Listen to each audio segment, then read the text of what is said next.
I saw an advert online for a building job in the UK. I called this Polish guy. He told me it would cost £400 but promised regular work as soon as we arrived. He said he would sort out somewhere to live with the other men I would be working with. I was happy and optimistic. I had lost my job in Poland and had no money. I was told I could pay for my transport and accommodation out of my first month's wages. It looked like a chance for a new life. I was driven to the UK in a minibus with some other people and dropped off outside the accommodation. I came to the UK 3 years ago looking for work. I got some occasional shifts as a cleaner, but I wanted a permanent job with a regular pay. A friend told me he knew someone who could find work for me in a salad packing factory, and he gave me a number to call. I called the number. It was a Lithuanian man. He said the work was guaranteed. I transferred £300 to him, and he told me to contact a lady at a recruitment agency who would organize the work for me. I started temporary work at the factory through the recruitment agency, and things were better. Even though I wasn't earning a lot of money, I finally had a routine and some stability in my life. A man picked me up in a BMW, took me to a house and told me I could stay there, but I would need to pay a £250 deposit for the rent. I had no money, so he said he would add it to what I owed him for transport.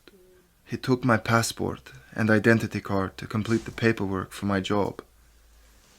I lived with some other men who had also come over to find work. The house was overcrowded with dirty mattresses and sheets. It didn't feel safe. The job I was promised didn't exist. I wasn't given work for 6 weeks. I was living with no money to support myself and completely dependent on the agent for my living costs. Each week I owed him more money since I was building up debt for food and rent. The agent made me open a bank account so I could apply for jobs, but he kept the bank card. I applied for a permanent job at the factory. The man who arranged the job called me and said that I had to pay him another £500 now that I had a permanent job. I told him I didn't have enough money, and he threatened to send some people to collect the money from me. The week after, I was walking home from work when a man stopped me. He grabbed me by the throat and demanded I give him money to repay my debt.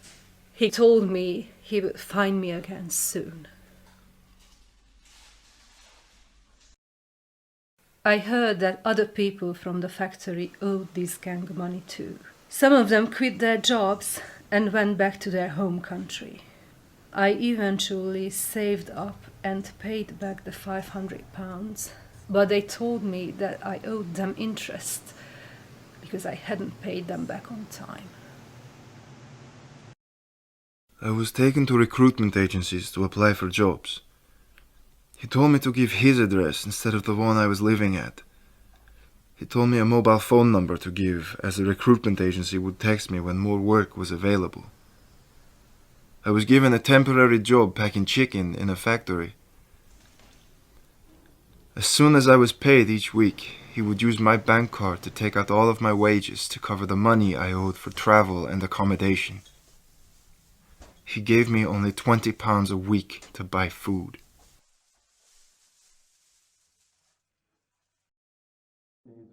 I felt constantly threatened by him. Once, when I had been given only 3 days' work, he got angry and punched me in the face, leaving me with a black eye. I felt ashamed that I had got myself into this situation, but there was no one I could turn to for help. He had total control of my life, and I didn't think I would ever get out of the debt I was in. At the weekend I went to do my shopping with a friend, and we were attacked by the gang. I was pushed around, and my friend tried to argue with them. They broke her jaw, and she had to be taken to hospital. I was terrified. My life was totally miserable. I didn't leave the house for months, except for work. And I couldn't sleep because I was too scared that the gang might come to my house in the night. I wanted to ask for help, tell someone what was going on, but I didn't know who could help. I thought about calling the police, but I didn't know if they would understand or help, and I was scared that the gang would find it out. A detective came to my house with a Lithuanian translator and said he was investigating a gang that had been threatening workers in the area. He said that he could protect me from them. I told him everything that had happened, and he asked me if I would be willing to give evidence in a trial. After I had worked and lived like this for over a year, the police and gangmasters licensing authority came to my house one day. They took me to a place where I could recover, be helped to find a good job, support myself. This is all I ever wanted. 4 men were arrested from the gang. And later I found out that there were dozens of workers at the factory who had been threatened by this gang. The police found new homes to those who had been badly hurt, and they also arranged protection for their families in Lithuania. I'm all right now, working a new job here for a good agency. But I've been through a tough time.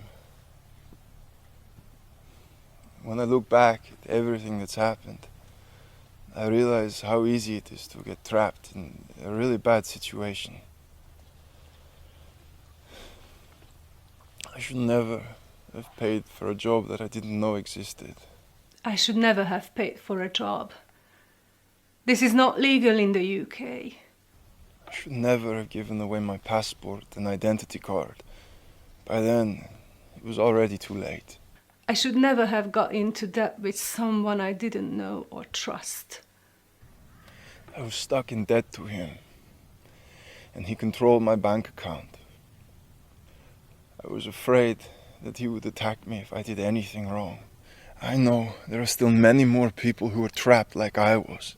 If my story sounds like yours, or someone you know, please be aware that there are several ways to get help and to get out of this position.